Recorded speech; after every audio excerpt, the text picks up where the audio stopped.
Yo creo que estudiar una carrera universitaria te puede generar muchos traumas. Y estoy seguro de que la psicología no es diferente a ella. Incluso podría asegurar que es una carrera que además de tener la crisis te obliga o al menos te enseña, si prestas atención, a entender ese trauma. A entender esa crisis existencial por la que estás pasando y a generarte muchas otras. Pues bueno, de estudiar psicología yo creo que este es el único video que vas a necesitar para entender un poco toda la carrera, para entendernos a nosotros mismos y para sin duda alguna tal vez resolver en algún momento una de esas tantas crisis existenciales que podremos llegar a tener. Resulta que de todo este proceso, de toda esta gran carrera, deduje, tal vez descubrí o tal vez llegué a la conclusión de que el pensamiento no existe. Y si el pensamiento no existe, tampoco existe la creatividad. ¿Será que tampoco existen las ideas? ¿Será que todo lo que tengo, será que todo lo que pienso todo el tiempo en mi cabeza no existe? ¿Será que entonces yo no existo? Pues por más paradójico que suene, déjame explicártelo. ¿Qué es el pensamiento? Resulta que existen dos principales lógicas o formas de pensar, dos formas de llevar procesos. Estas dos formas, al menos en relación al pensamiento y a las investigaciones. No sé si los ingenieritos tengan otro método. No creo, no lo conozco, pero si lo llegan a tener, déjalo en los comentarios. Sostengamos las dos por las cuales vamos a avanzar y vamos a entender en este video. Son dos lógicas, la lógica deductiva y la lógica inductiva. Esto seguramente lo has escuchado miles de veces durante toda tu vida. Cuando estamos pequeños comenzamos con los números y con las letras. Después resulta que con esos números podemos hacer números más grandes y más complejos. Resulta que con esas mismas letras podemos hacer palabras más complejas. Resulta que después esos números podemos sumarles otros números. Resulta que esas palabras después podemos relacionarlas, asociarlas, sumarlas con otras palabras. Resulta que esos mismos números en algún momento van a terminar siendo f de x y probabilidad y estadística y función de no sé qué. Y resulta que esas mismas palabras en algún momento también van a terminar siendo un poema, una gran historia. Pero antes de irnos hacia lo loco, ¿qué pasó ahí? Tenemos la A, la B, la C y hasta la Z. Y luego resulta que esas cositas tienen miles y miles y miles de combinaciones que luego nos van a llevar eventualmente a estos poemas, a estos escritos, guiones, películas, lo que sea. Y esto mismo pasa con los números, ¿no? Primero estaba el 1, luego el 2, luego el 3, 4, 5, 6, 7. Luego del 10 como que se empieza a repetir la vuelta. Y luego ese montón de cosas dan un montón de cosas mucho más complejas. Pero nuevamente, comenzamos, funcionamos desde lo pequeño hasta lo grandecito. De lo pequeño vamos haciendo cosas mucho más grandes, complejas. Se va abriendo, se va expandiendo. De lo pequeño a lo grande. ¿Qué es esto? Inductivo. Comienzan con elementos pequeños y a partir de ellos empiezas a construir cosas mucho más complejas y abstractas. Y resulta que a veces también hace mucho tiempo llegó un momento en el que nos explicaron el universo. Y entonces, uy carajo, ¿el universo? Y seguramente para no asustarnos, en algún momento dijeron, sí, universo, galaxias, sistema solar, planetas, mar, tierra, continente, países, ciudades, barrios, calles, casas, hasta el baño. ¿Qué fue lo que hicimos aquí? Pues básicamente avanzamos de lo grande a lo pequeño. Una lógica, un pensamiento deductivo. Comienza una idea general y avanzas hacia detalles mucho más específicos.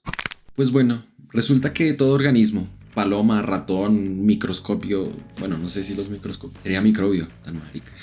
Paloma, ratón, elefante, caballo, persona, responde a su ambiente. Responde de ciertas maneras a ciertos estímulos. Y el cómo responde y el cómo reacciona, a eso lo llamamos por cómo es. O sea, si un ratón va por queso, sabemos que es un ratón. O sea, si una cosa va moviéndose así por la calle como rápido, va por queso, se mete entre callejones escurridizos o entre la tierra, decimos que es un ratón. Resulta que si hay una cosa que come pasto, que a veces montamos, que a veces nos ayuda a hacer fuerza, decimos que es un caballo. Resulta que si hay una cosa que también come pasto, que de pronto ordeñamos y sacamos leche, decimos que es una vaca. Pues nosotros no somos muy diferentes a eso. Pero ojo, aquí hay un pequeño detalle. Además de responder, no solo responde, sino aprende de su comportamiento, aprende de lo que pasa después de su comportamiento y aprende de lo que hace y de lo que pasa en el mundo cuando él hace algo. Aprende del mundo, del ambiente, de su comportamiento y de las consecuencias. Eso soy, eso eres, eso somos. Y seguramente en este preciso instante estés pensando, pero oye, por favor, yo no soy una paloma, yo no soy una rata, yo no soy un perro ni un burro. Yo soy un ser humano, soy un hombre. ¿Cómo mierda te atreves a compararme con un perro? Con un simple animal que nosotros hemos dominado. Una simple cosa que tengo a mi servicio además. Yo Nosotros somos hombres, domadores de leones, artistas, ingenieros, científicos, filósofos, maestros, escritores. El hombre que todo lo ha dominado. Hombre dueño de la tierra, los mares, los cielos, hasta el espacio, hasta la luna ya es nuestra. Por mucho tiempo creí que el pensamiento o el lenguaje era lo que hacía diferente o especial al ser humano. Era lo que hacía al ser humano, ser una persona, ser el hombre. Pero fundamentalmente resulta que viene de un estímulo y de una respuesta. Yo creo que tal vez nos hemos esforzado durante demasiado tiempo en pensarnos que somos una cosa muy compleja. Y no es que no lo seamos, sino que cuando nos decimos que somos, que de todas maneras es muy complejo, tal vez no nos gusta lo suficiente, tal vez no estamos satisfechos con esa respuesta que nos da la psicología de decir que somos memoria, biología y reflejos. Pero bueno, eventualmente lo que cambia ahí no es que dejemos de ser memoria, reflejos y biología, sino que vamos a avanzar y vamos a ir entendiendo mejor qué es la memoria, qué es la biología, qué son los reflejos. Avanzando en la carrera e intentando comprender qué es una rata y qué soy yo, nos explican qué es el pensamiento. Ya que, pues, como venimos entendiendo, el pensamiento es espectacular y nos ha hecho hacer lo que somos hoy en día. Pues bueno, entendamos qué es el pensamiento. El pensamiento y el lenguaje es en realidad una asociación. Y adivinen cómo el individuo aprende. Y adivinen qué era lo que estaba pasando con ese ratón, con esa vaca, con ese caballo y con ese nosotros. Estábamos asociando. Y vayámonos al ejemplo más fundamental, al instante en el que todos aprendemos a hablar. Para un bebé, la palabra mamá genuinamente no significa nada. La palabra mamá empieza a aparecer después de mucho tiempo, de cuando resulta que una persona que desde siempre te ha cuidado, te ha alimentado, te ha consentido, te ha dado calor, te empieza a decir mamá. Con el tiempo, esa persona que estuvo cuidando de ti, haciendo todo ese montón de cosas que hacen las mamás, ve que tú empiezas a gaguear.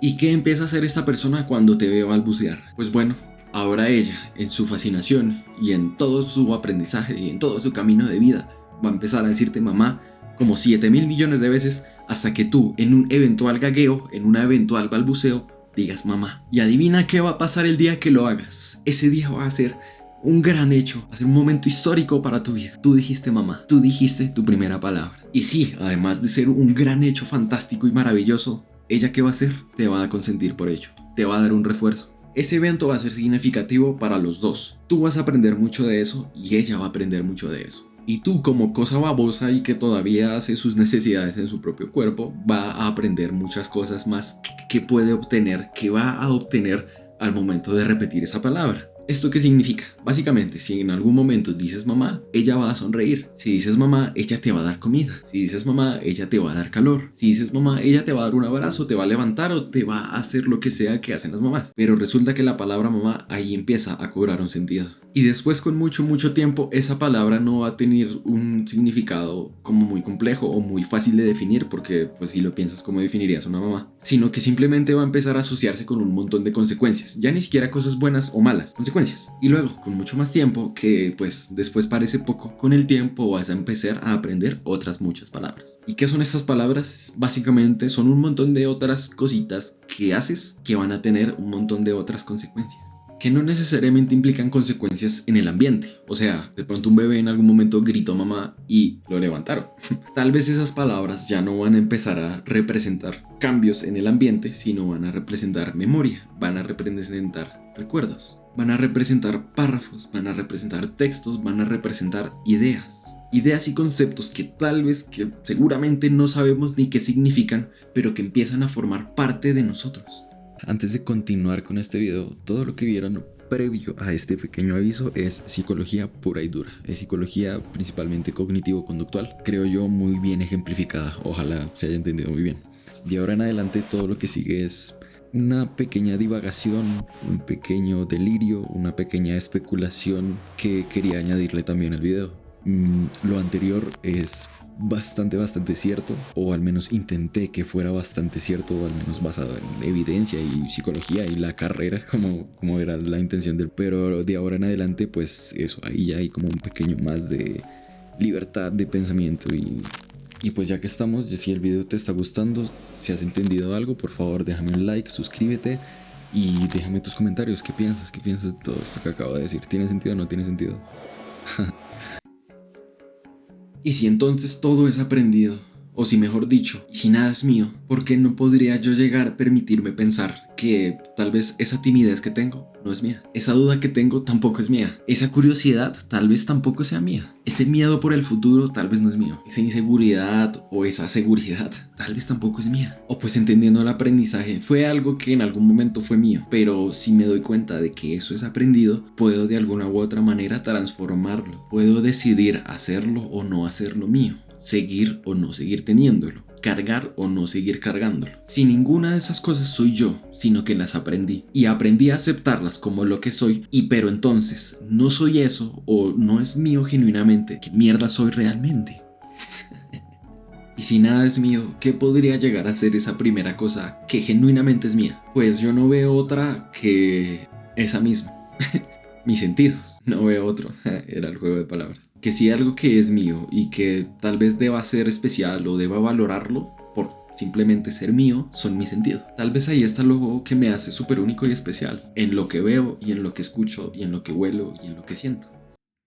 Y en lo que siento o en lo que siento. Las dos. El ver lo que estoy viendo en este mismo instante, eso es único. El escuchar lo que yo estoy escuchando en este mismo instante, eso es único. Y tal vez es solo una forma muy poética de ir avanzando o de ir entendiendo o de hacer más ameno o de hacer más cómodo. De tal vez valorar un poco más ese aquí y ahora. Porque de alguna u otra manera nos puede ir mostrando lo que somos. Pero el verdadero valor o tal vez mi intención con este video era hacernos notar eso. Hacernos notar que de alguna manera todo puede llegar a ser aprendido si no es que todo es aprendido. Al menos en un principio, al menos en uno de los principios, por ahí hasta los 40 tal vez. Al menos en un principio muy importante. Todo es aprendido y que podemos hacernos conscientes de que todo es aprendido. Y resulta que si entendemos algo, al señalar su causa, tal vez entender algo, o sea, un poco señalar la causa, que es la intención de este video, nos puede ayudar a cambiar después las consecuencias, a hacer algo para que, a señalar la consecuencia, a señalar la causa de la consecuencia que somos, y el notar y descubrir que nosotros eventualmente podemos ser la causa de la consecuencia que somos. Y que pues evidentemente hay que ser bastante fuerte para poder lograr ser una buena causa para obtener una buena consecuencia. Hay que ser muy fuerte, es el resumen. Hay que ser muy fuerte para construirse a sí mismo. Pero bueno, espero les haya gustado. Muchas gracias por ver. Y me gustaría finalizar con algo que escribí hace mucho tiempo y algo de una lectura que también leí hace mucho tiempo. Muy pocos vienen a cambiar el mundo y dejar huella con lo que hicieron. El mundo es de quien nace para conquistarlo, no de quien sueña que puede conquistarlo, aunque tenga razón. Pero el mundo no eres tú y no es necesario que se haga con el hecho de sonreírle al de la esquina, al de la tienda. El ver lo que tú ves, como lo ves y cuando lo ves, oírlo, probarlo y escucharlo, eso es lo que podría ser y hacer el superhombre que somos y que queremos ser. Ese es nuestro poder y esa es la forma en la que se conquista el mundo, hayas nacido o no para eso. Esta también es una cita de un video de Darin McNabb, gran youtuber. Pienso, luego me equivoco. Dado que me considero el centro del universo, la narrativa que construyo sobre mi experiencia se convierte en certeza. En certezas muy duras. Certezas que chocan con las certezas de los otros del cosmos. Pienso, luego me equivoco. Posteriormente hablo y mi equivocación cae sobre alguien que también piensa equivocadamente. Por lo que ya hay dos que piensan de forma equivocada. Y siendo humanos, no aguantamos pensar sin tomar acción. Lo cual solo hace que las cosas empeoren. Pues bueno, tal vez todo esto simplemente intente responder a esa mierda de Descartes. Pienso, luego existo. No, tal vez no tanto. Lo único que soy antes del pensamiento que aprendí son mis sentidos y sensaciones. Eso creo que sí genuinamente es antes que mi pensamiento. Y sí, claro, siempre puedo tener presente que mis sentidos me pueden engañar, pero primero sentí. Y ya, ahora sí, espero se haya entendido algo. Espero esto ayude a alguien. Espero estés bien. Si te gustó, deja un like. Si tienes algo que decir, si no tiene ni mierda de sentido lo que acabo de decir, también déjamelo en los comentarios. Si te gustó, quieres decirme algo, déjalo en los comentarios. Suscríbete. Y ya, muchas gracias por ver.